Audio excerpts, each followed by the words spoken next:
They talk about the skis, the line, the speed, but none of it works without the ski boot. It's the link between mind and mountain, where feel becomes feedback, where pressure becomes movement. And for that, the boot must be perfect.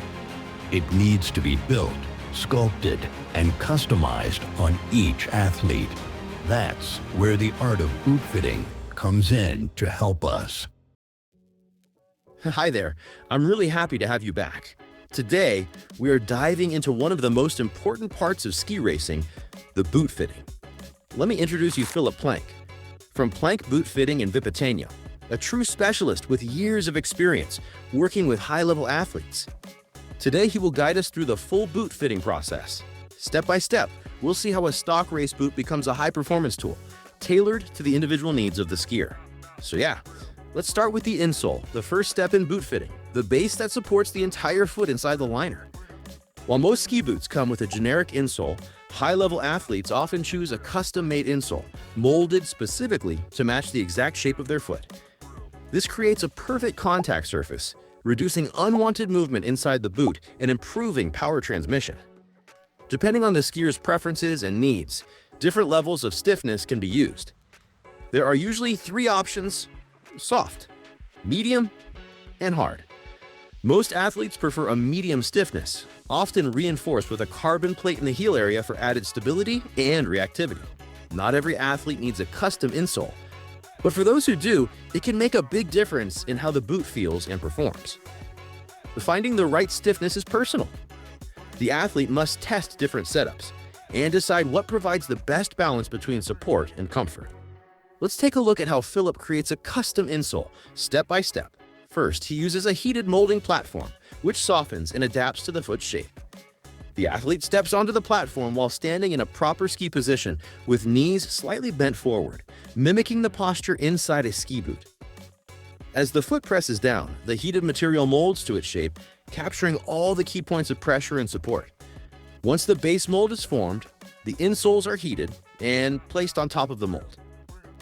The athlete then steps back onto the platform, allowing the insole to take the exact form of the foot. After cooling down, Philipp trims the edges so the insole fits perfectly inside the liner, matching the original sole in size and shape. Not too wide, not too narrow. This ensures a precise fit, avoiding empty spaces or pressure points, and creating a solid, reactive connection between foot and boot. Nice, let's move on with the second step, the boot board. The boot board is the platform inside the boot shell that sits below the liner and supports the heel and arch. The boot board plays a crucial role in determining the stance and alignment of the skier. It can be modified in height and angle, depending on the athlete's needs and skiing style. Some athletes prefer a higher heel, others prefer a flatter setup. These small changes can significantly affect the posture and how the forces are transmitted into the ski. But there's also an important regulation to follow. The total height from the bottom of the boot to the top of the insole must stay within 43 millimeters, as defined by FIS regulations. That means we need to consider everything in this stack: the lifter under the boot, the shell thickness, the boot board, the liner, and the insole. Adjusting the footboard can help fine-tune this overall height and ensure the boot stays within legal limits. So, Philipp, what else is important to say about the boot boards? With the boot boards, like the more you load them down, the more contact, like the more pressure you get on the tips. Mm-hmm. Like it's more or less the same as you can do with the bindings.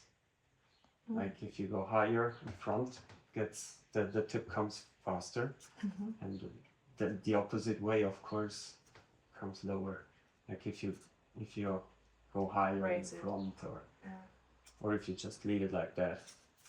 My job is here to find out as good as possible what could work, and the next steps like spoilers and maybe about a boot board you can find out with your athletes together.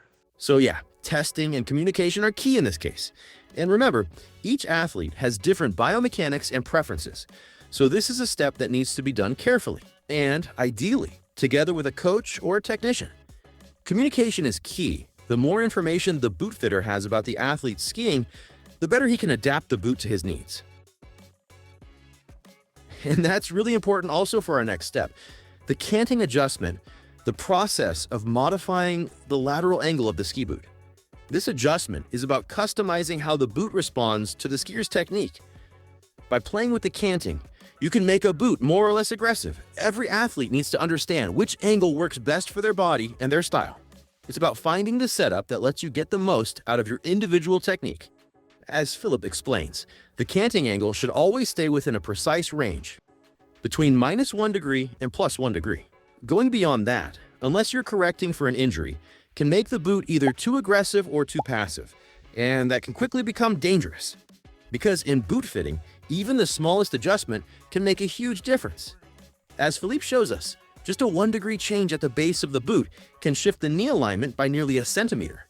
I don't know if you can see it, but like before, the center of the laser was here, and with 1 degree, which is like 1 millimeter on the bottom, here on his height of the knee, let's say, it's already 1 centimeter. That's why canting needs to be handled with real care. So now that we understand what canting is and how it affects performance, how do we actually adjust the angle of the boot? Well, there are 2 main ways. First, by grinding the base of the boot to reach the desired lateral angle. Second, by adjusting the upper cuff of the boot using the screws on the outside. In most cases, both methods are used together to fine-tune the setup. It's, once again, a highly individual process.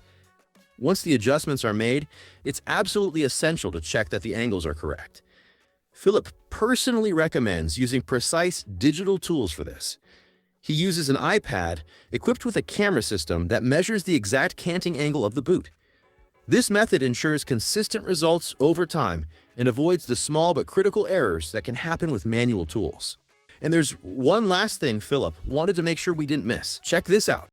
I'll just show you how much you can move it, even if you just open these 2 screws.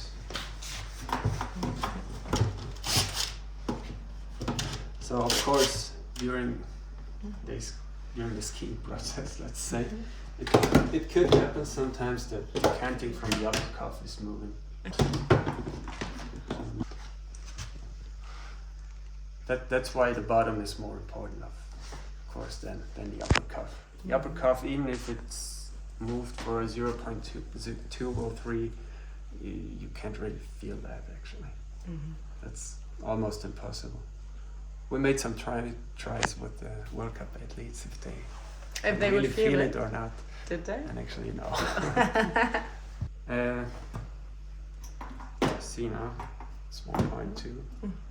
Just with these 2 screws, and I did not even change this one. Wow, that's interesting. And now that we have done the canting, there is one final component that needs to be added to the ski boot, and that's the lifter.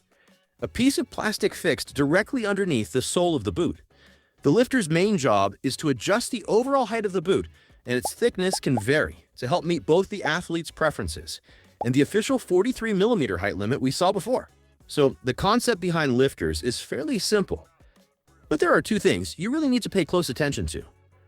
First, the lifters that come from the factory are almost never perfect. They always need to be checked carefully, and if they're not neutral, they need to be ground down until they are. Otherwise, they could unintentionally alter the canting we've carefully set up earlier. Second, once you add the lifters to the boots, the height at both the front and back will become too much. That's why it needs to be adjusted by grinding the areas down, so the boot can again fit properly into the bindings. This part is absolutely critical because if it's not done right, it can become dangerous. The binding might not engage correctly, and that's a serious risk. To avoid that, there are strict measurements to follow. The front of the boot must be 19.5 millimeters high, and the back 30.5, with a tolerance of plus or minus 1 millimeter. Great, let's move on with the final step, the shell fitting.